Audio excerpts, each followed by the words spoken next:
رياض اللي كان اصيب في الايام الماضيه.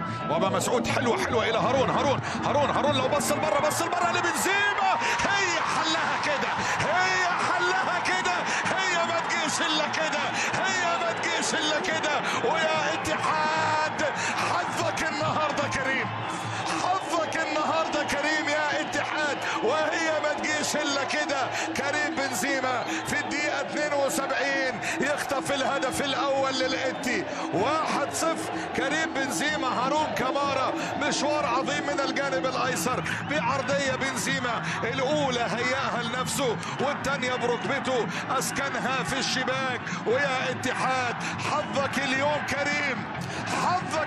كريم، الهدف الاول للاتحاد، هدف يصل حاله المعاناه الهجوميه بركبته. كريم يحطها في المرمى، خد بوكس ولا كانه خد البوكس، راح على طول وسجل الهدف الاول. وهي ما تجيش الا كده. وحظك اليوم كريم يا إنتي. 1-0. كريم بنزيما في الدقيقه 72 يتقدم للاتحاد بالهدف الاول. 1-0.